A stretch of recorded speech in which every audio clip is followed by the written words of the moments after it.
एकदम नई नई बात बाबा नायक नायिका के बीच का प्रसंग हो, नायिका नायक से कह दे का हो का देखे लो ऐसे हंस के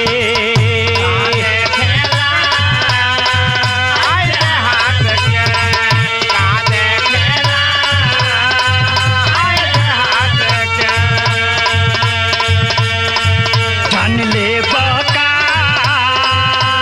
कोरा में पहुंच के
भैया मैं राकेश यादव पप्पू बिरहा लोकगीत गायक कलाकार बाबा जौनपुर के सरजमीन नटराज स्टूडियो में ऐसा समाज का एगो चित्रण आप लोगों के बीच में आप लोगों के सचेत करे बजे बिरहा के रूप में भेज रहल बाड़ी।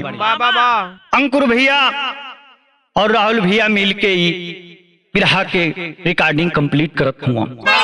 भैया के चैनल पर आप लोगों के कृपा दृष्टि बनल रहे और जागरूक बनी भूमिका के लाइन में कहना बा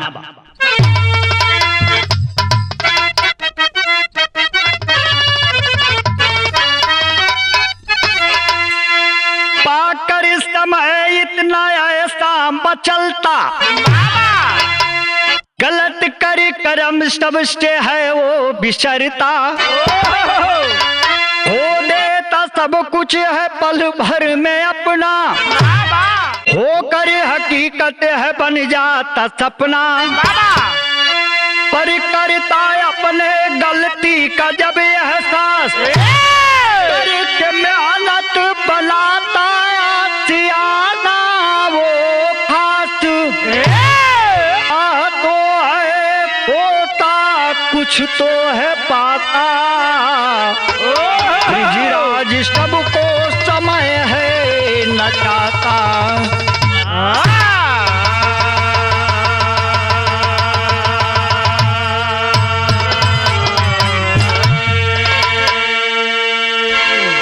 पाकर समय इतना ऐसा मचलता गलत कर कर्म सबसे है बिसरता हो देता जब कुछ है सब कुछ है पल भर में अपना होकर हकीकत है बन जाता सपना। अरे वाह इतना सुंदर बात बिरहा में इंडिकेशन देते हुआ कवि जी भूमिका के लाइन में, लेकिन गजल लगा तुम्हार सब कैसे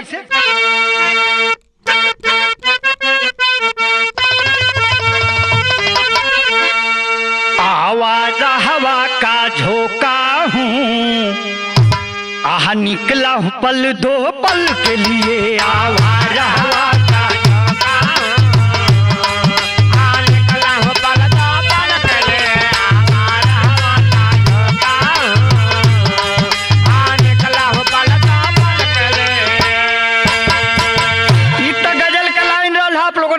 के गुदगुदी बदे लेकिन भाव में कितना सुंदर लिखत हूं कवि जी का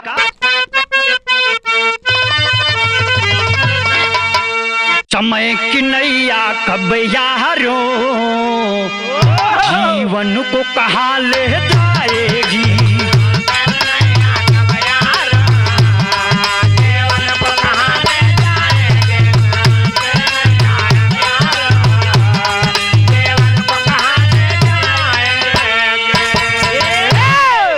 समय की नैया कब यारो जीवन को कहाँ ले जाएगी।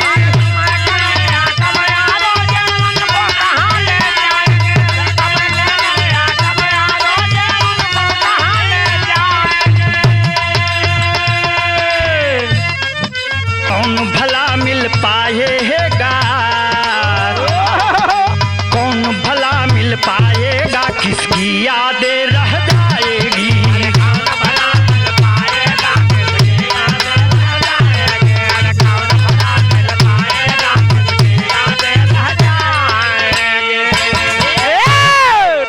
समय की नैया कब यारों जीवन को कहाँ ले जाएगी।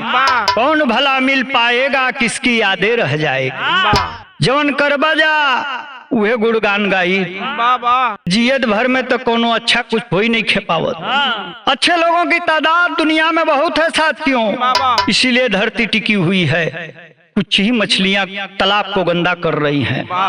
ये बात कहाँ के है, घटना कब का घटल बात साहब।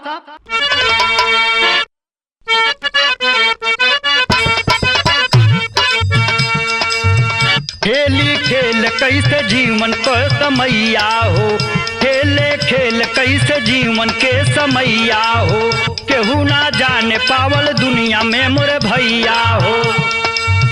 पश्चिमी यूपी में जनपद एक बरेली है, वही राम शरण की जीवन पर एक हवेली है। पत्नी लालित देवी काटे गरीबी में दिनवा हो, बड़ा हो नहार बा संदीप सुगनवा हो। या बीएड संदीप नौकरी मिल पाई है, कैले रोशनी से बाबूजी सगाई है। इधर संदीप कुछ गलत साथियों में आया है, इधर संदीप कुछ गलत साथियों में आया है। नशा दारू का उसके सर पे तब प्यार आया है।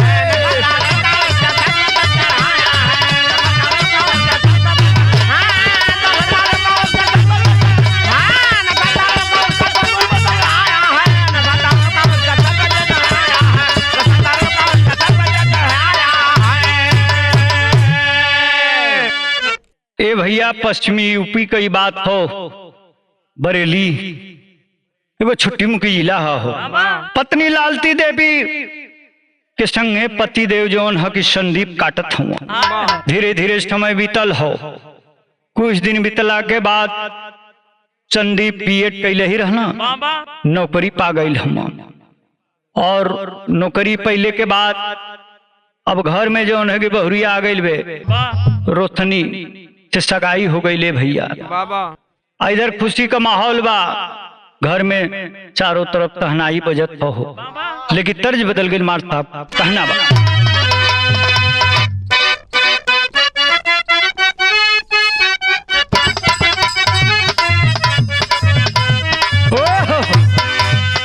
अरे यार नाना दो, अरे नाना दो बतावा दिल के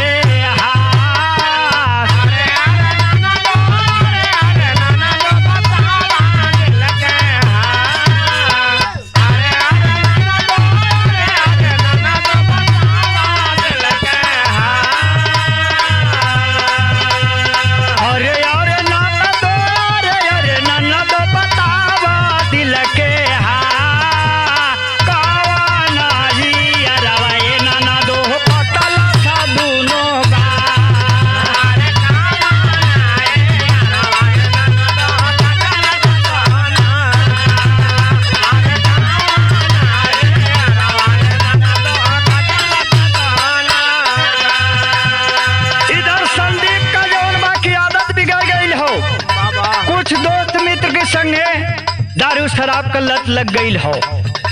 आप पी पी के रोजे घरे में आवत हो, इस समय का बात कभी जी लिखत हुआ का हो।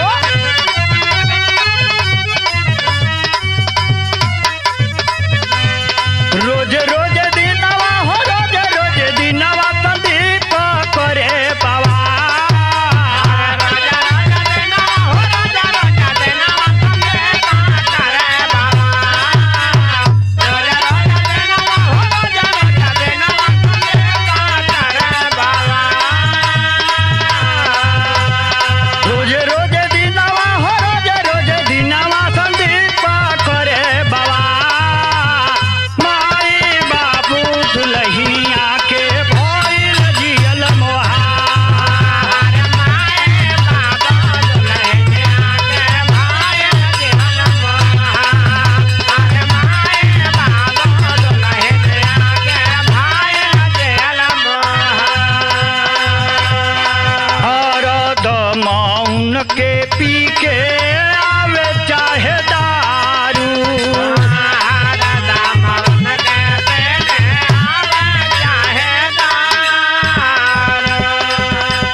माई बाबू परेशान हुआ वो संदीप से, बुरी आदत में फंस गई। पी के आवे सांझी के रोज मारे पीटे गरी आवे। बाबूजी समझावत हुआ, डरवावत हुआ, लेकिन काहे के माने। विपरीत बुद्धि विनाश काले। बिरहा में आगे बढ़ला से पहले बड़ी चटकदार तर्ज लगत हो मार साहब, कैसे बा?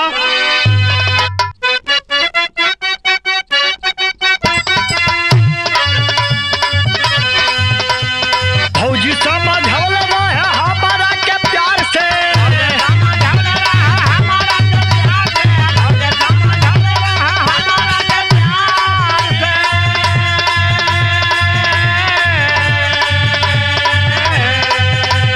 फौजी समझौल रहे हमारा के प्यार से, जाड़ में ना झगड़ा कोई जाला भतार से, जाड़ में ना झगड़ा कोई जाला भतार से, जाड़ में ना झगड़ा कोई जाला भतार से, जाड़ में ना झगड़ा।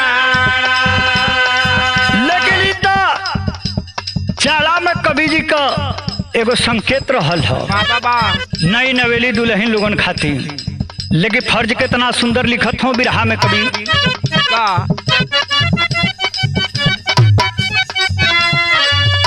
माई बाबू रोशनी हो रहल समझाई हो,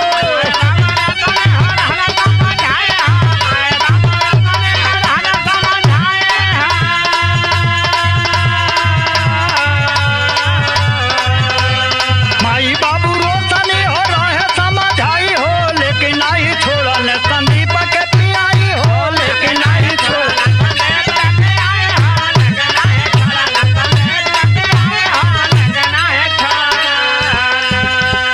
रतिया के जमी के उपैले पिटाई,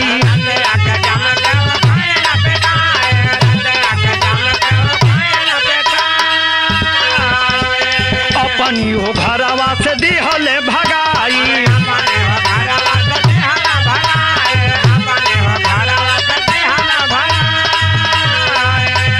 केतनो मनावत रही गईले बाबू माई हो,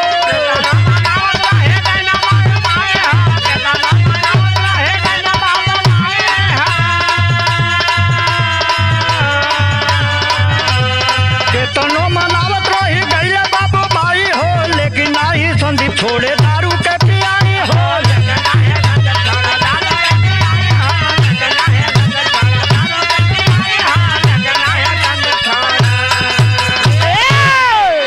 एक दिन रोशनी के इतनी मार पीट दिहल, कलश की भग जाओ हमारे घर। माई बाबू के जनले के पहले मार पीट के डरवा के भगा दिहल। जब माई बाबू जलना हा तब ले 2-3 कोस दूरे चल गए, माने 6 किलोमीटर लमसम। बिरहा में विदेशिया का भाव लगत हमारे साहब, कैसे?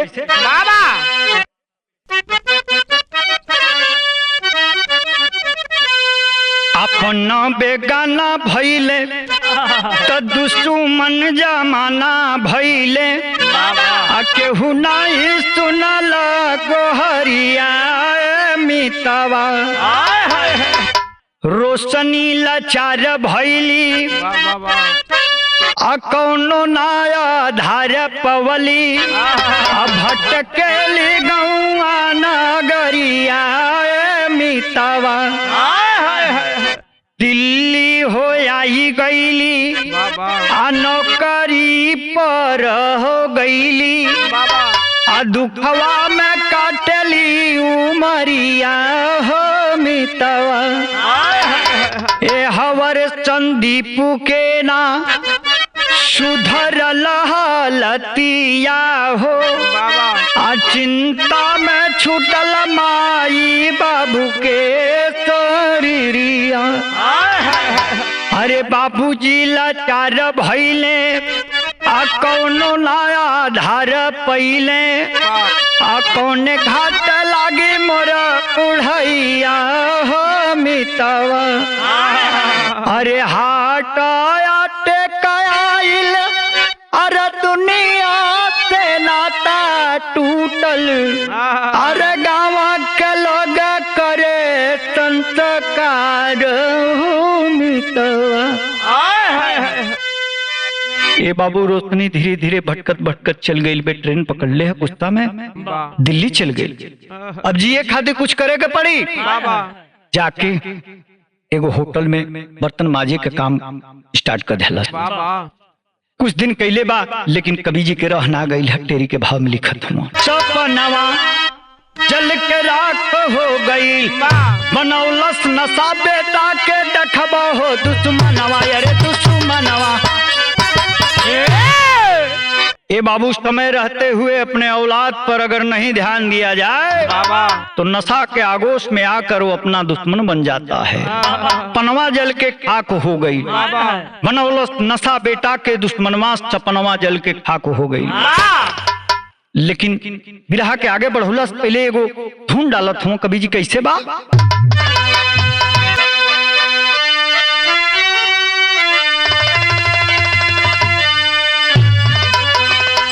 हम तुमसे जुदा होके, अरे हम तुमसे जुदा होके मर जाएंगे रो रो के।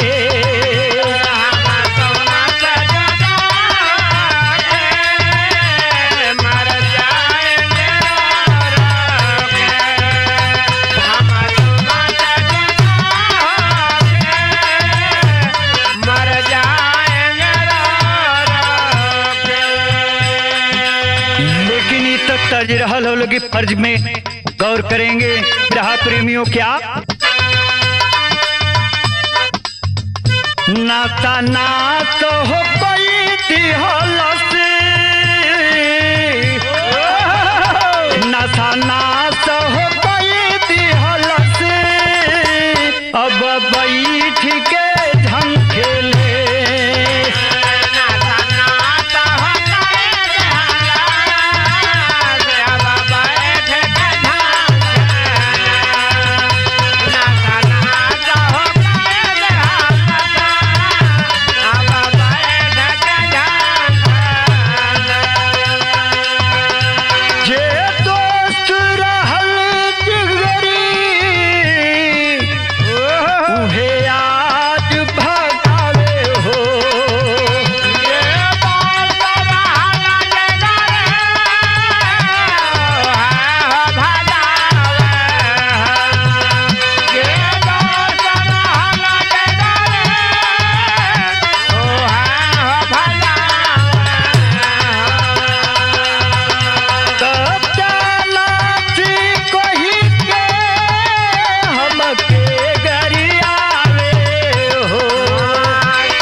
बाबूजी मतारी बेटा के वियोग में, बेटा के रास्ता बदलने की वजह से, नकली होखले की वजह से पर लोग सिधार देना हो।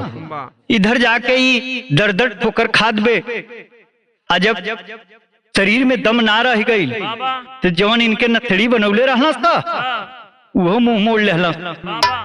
100 ग्राम दारू खाती तड़पतना निर्थे वही तरह स्तुति जाता ना बिना ओढ़ना बिछौना का।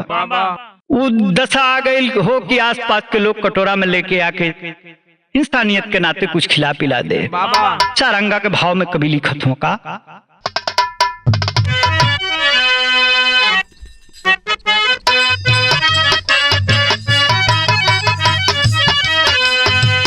एकदम या धीर भैले तनिको धीर धैले, तनिका धीर धैले, महूची के घरवा गईले।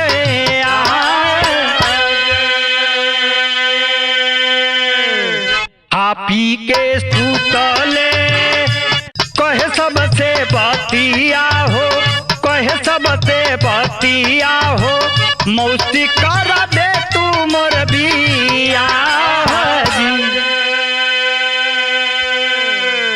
डांटी के मौसी कहे सन दीप से बतिया सन, दीप से बतिया हो, कहे में न तनी को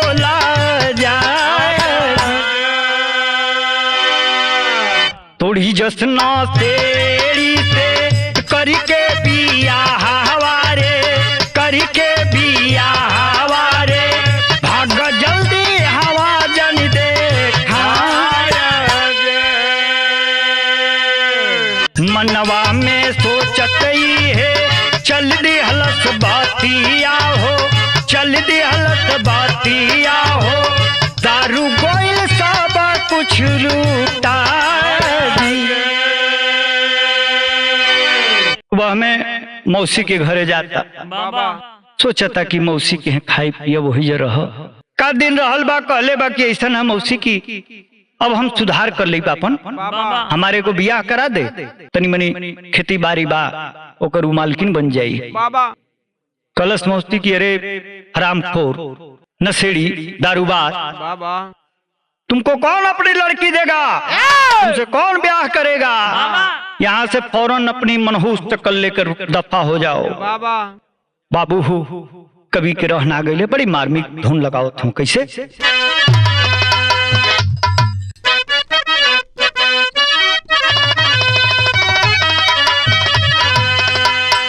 तर से सुंदर फर्ज हो कैसे। आइले तो समय बना और रमला सब दिया रामा,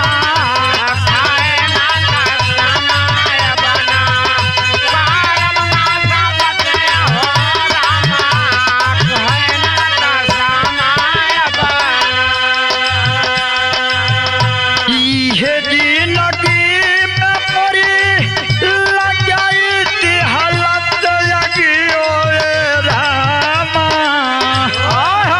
ये जिंदगी में परी लगाई थी हालत लगी ओ रामा, कोयले को समय बनाई करम ना सब दिया रामा।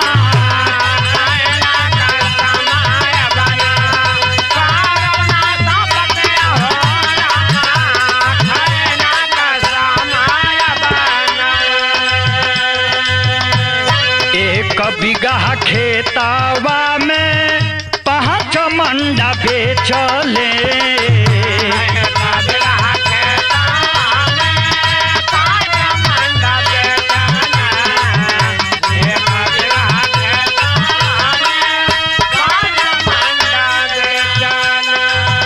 रुपिया हो लेके दिल्ली नोएडा में आइले,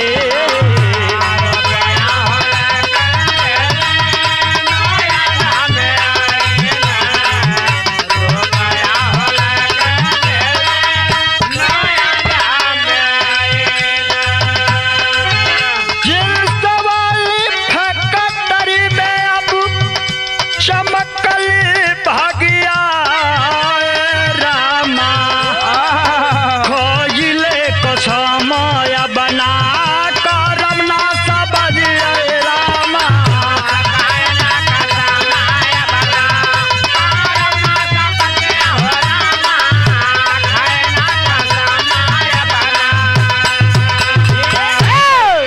जब मौसी डांट के भगा दिले हो, अब जौन बाकी दिमाग होश में आ गई, सब कुछ लुटा गई हो, लेकिन रास्ता पावे का प्रयास अब जारी बा।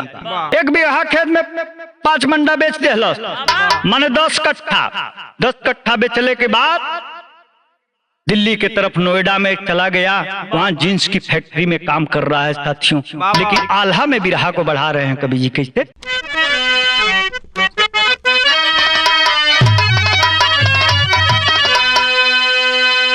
कर्म है प्रधान जग में, हे दवा बतावे भैया,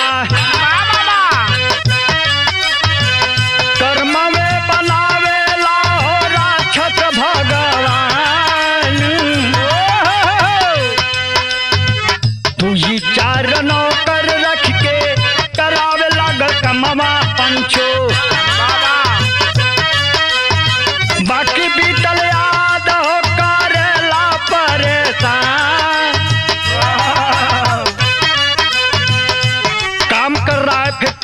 साथियों, बिरहा हमारा नया मोड़ ले रहा है, गौर करने की बात है। बाबा कुछ दिन बीता था, 2-4 गो नौकर रख के भी काम करावे लगा लो जींस फैक्ट्री में। दिन दशा में सुधार आवत हो। अब पीछे का सगरी बात याद करके कि बाबूजी माई हमारे ही नशा के चलते हमारे साथ छोड़ के भगवान के लगे चल गई लोग। हमारे तनी सुंदर सलोनी दुल्हन रहल, वो पता नहीं कहाँ चल गई हो। ए बाबू सब सुधे आवतिया रोता रोज रोज राती कर या जब देखली अपनी मालिक के हलतिया पंचो पूछे लगल काहे रउआ बानी दुख मान। पहले ना बतावल कहले संदीप सुनिला भैया, बाकी फिर रो रो के सुनवल दास्तान। कहे जे लड़की वो तो कैल मोर सगैया रहली, आज बात माना तू हमर श्रीमान। संदीप कहले लेके दूसरा दिन आई हो गईली, देख दूसरे के दोनों बनिया न जान।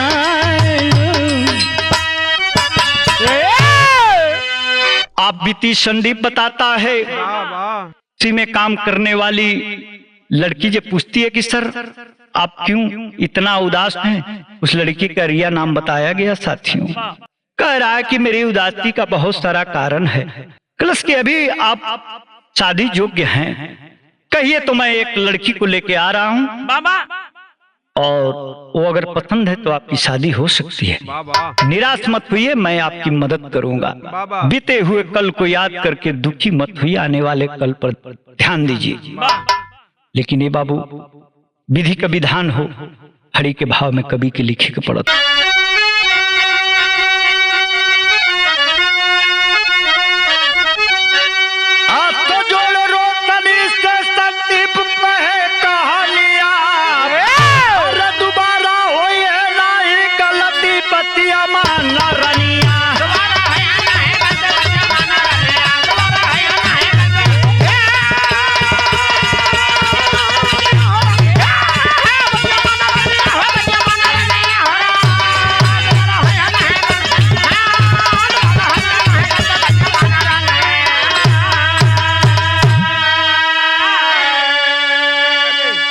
संदीप के उस जींस फैक्ट्री में रिया काम कर रही थी सिलाई का, उसी के बगल में रोशनी नाम की वही इसकी पत्नी जो है कि जाके शरण ली थी दिल्ली में। साथियों भगवान की माया देखिए, रोशनी को उसका पति मिल जाता है।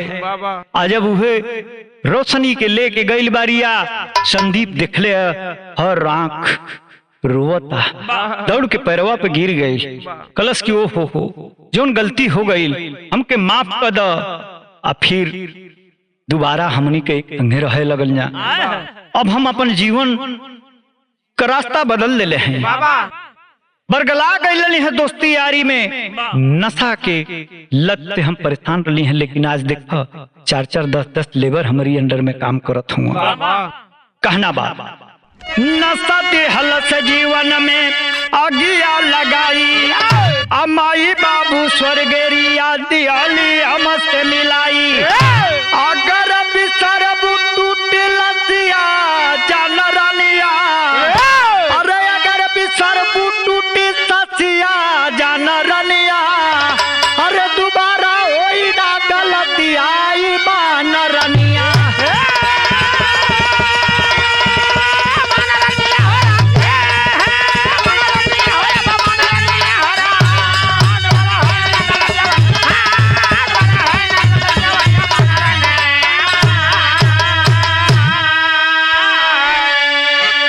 कुसुमपुरा स्वामी जद्दू गए स्वर्ग के देश, अरे कहे सुरेंद्र काशी की जीवन का मिटा कलेश हो। पनवा जल के राख हो गए, ब्रिजराज